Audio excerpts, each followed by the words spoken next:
Um, how do you stay motivated to keep on top of your game? And sorry, multi-part question. So how do you do that? What tools and sources do you use? And how good are you at it?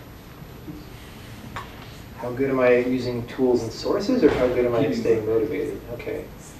Tools and sources is hard to answer because it's all, I'm not going to be able to give you a very good answer there because A, it's pretty specific to what I do, but B, that stuff changes kind of rapidly. So, I use Visual Studio to program on Windows.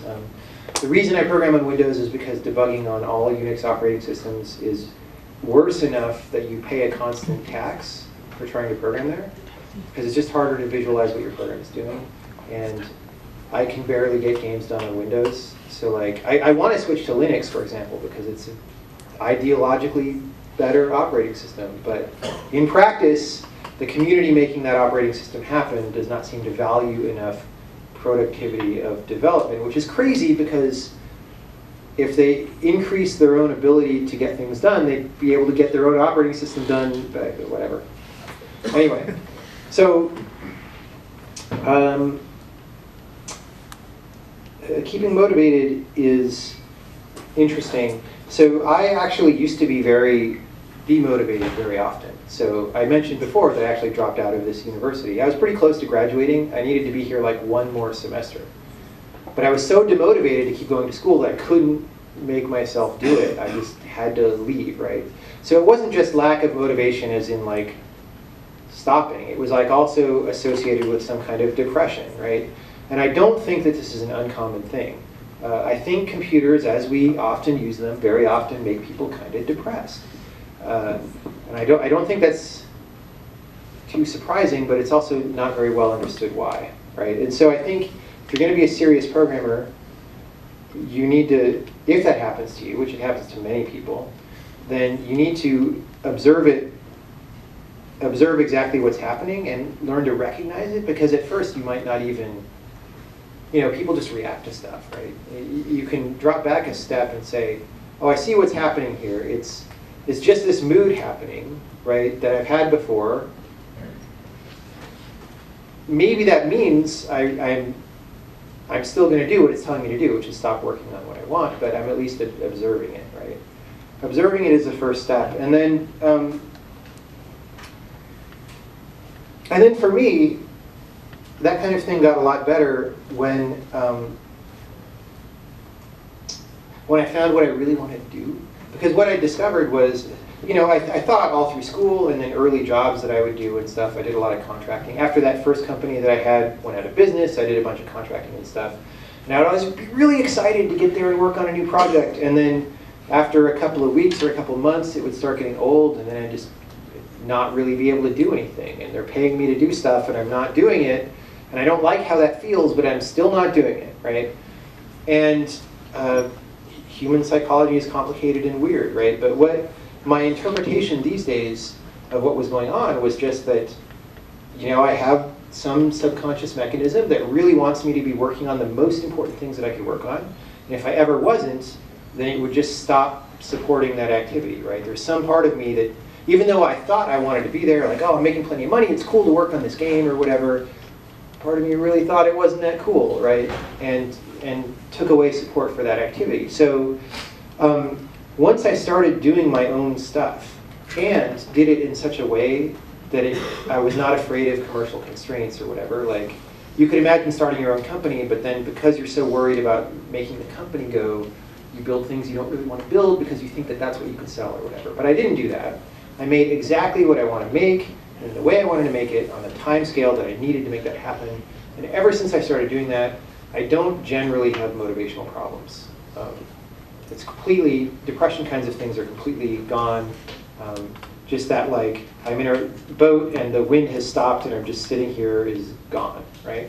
Now, I do still have ups and downs. Like sometimes I'm really into it and sometimes I'm like, I don't really want to work today, but I kind of gotta. But it's not that same like paralysis. It's just like, oh, I've gotta, I know this is a low day, but I really believe in what I'm doing. It's the best thing that I know how to do, so I'm going to keep going. So that's all. People say do what you love, and it's really often taken as hokey advice, but I think computer people especially need to do that. Because like I said, there's a certain kind of depression that is endemic in this kind of situation. I mean, I don't know, again, I'm not going to school in the year 2016, but I imagine it looks kind of the same from a certain dimension, right? So I imagine that that hasn't changed very much. I don't know if any of that's useful, but yeah. Back, yeah.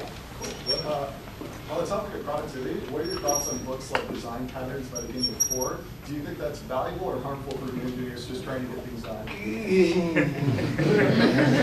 Again, the thing with design patterns is the only way to win is not to play. But, so all of this kind of stuff, even, the worst advice, like some advice that I totally would disagree with, like, oh, you should use RAII on all your stuff, right, is bad advice unless you're so beginner that that's good advice, right? And so if you really don't know anything about programming or know very little, and have written a few simple things, something like design patterns could be very useful. It can give you a framework for how to think about things. That framework is also kind of poisonous, but it's also giving you some structure and helpful, right? School's the same way. I think going to school here for computer science is way better than reading something like design patterns. You'll be exposed to probably a broader variety of opinions and depths of ideas, but they're not all right, like I was saying. And in fact, most of them are partially right and partially wrong. And so really what you want to develop is the tool of judging what's right and what's wrong about everything. And so I think the thing about a book like Design Patterns is it's hard to do that. Like a book just telling you stuff is hard to judge because it's just words, right? The thing that really lets you judge is when you go use things in the field and you just see how it went. And even then, it's often hard to see how it went until way later because you might think something's really successful, but then 5 years later you're like, you know what, if I went back and did that, I could do it 5 times faster if I did it a different way. So it's hard. I don't know. I feel like I'm talking a lot. Should we do like 1 or 2 last questions, maybe? All right. Whatever you like. Two more. Yeah.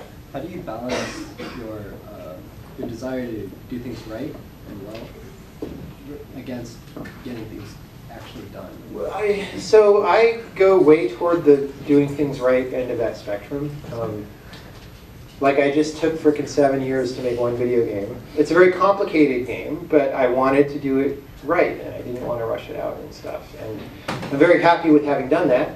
I wish I could make things of the same complexity faster, and I'm going to be working on how to do that. But I would rather make that quality of thing faster than make a low quality thing really fast. But everybody has to make their own decision there, so yeah. So it seems more philosophical than anything else. Yeah, I mean, you just kind of have to decide what you want out of life, which I can't tell you. I will say working on something a long time is really hard, and not a lot of people can work on a game for 7 years with no external validation. I had a warm-up because my previous project took 3.5 years. So, it's like building muscles at the gym. They get stronger for next time. But like I said, there is this environment of like being depressed around computers that we have to be careful about. And something about making games makes that even harder because if you're an independent game person, you're trying to do everything by yourself. So when things aren't going that well, you feel like it's your personal failure, right? It's different than if you're at a company and you're just not motivated, or if you're at school and you're just not motivated. It's even harder. So you just have to pick and then do it and not give up. And I don't know. Okay, last one. Wow. Who really has a really important question? Who's got the most important question? All right, I'm going to take the sweater dude toward the back. Sorry, other people. Yes, you. Yeah. I don't know if I hold up to your standard, but all right. Well, what was your process like for designing the puzzles in the witness? I've talked about that. Let's take a different question because I've talked about that at length, and I can send links to what they are because it really is like an hour-long answer. That's the thing, and I can do that. Okay, different question. I do agree that's a good question, but I just don't want to do it. On the right. I don't know if this is similar to that, so maybe I can On get the left. Okay, yeah. Me? Yeah. Okay, well, I had two questions, but I guess I'll pick between them.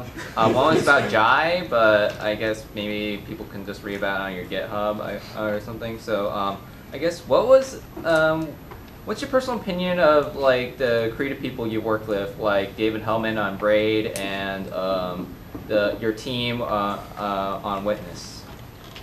What's my personal opinion on them? You're asking me to judge them as people? Okay, what do you think of them as people, I guess? Well, I mean, they're all really talented people, first of all, which is not easy to find. Okay, so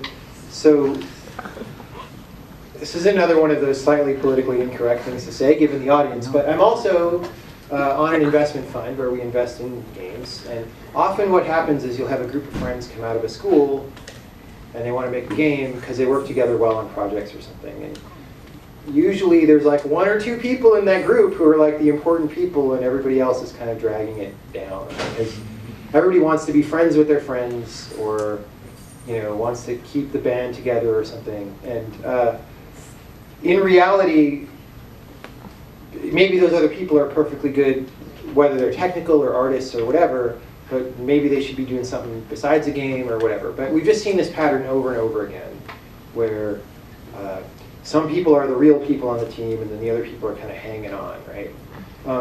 Which is just a way of saying that if you can put together a bunch of people who are good at what they do, then that's very lucky, because it's hard. It's not the natural state of things. If you pick a random group of people, even at a school like this, you're not going to get a good team, right? So I feel very fortunate to have been able to work with people who are good, right? So Braid, I was kind of doing the art for Braid as programmer art before David came along, and it was pretty ugly. I could have found another artist to work on it. I don't think it would have looked as good as what David did, right? So that was very lucky. Similarly, when we started The Witness, I thought it was going to be an ugly programmer art kind of a game, because I had relatively low expectations. But then we were able to make it look really nice, I think. It's a very beautiful game. And so again, it was lucky. And also the programmer is working on it. We built an engine from scratch, and it runs very well. And that's not easy. So you just have to feel fortunate whenever you can make that happen. And so break up with your friends when you leave college. No, that's not true. Just be careful about it. All right, thanks for having me. And I can hang out and talk individually.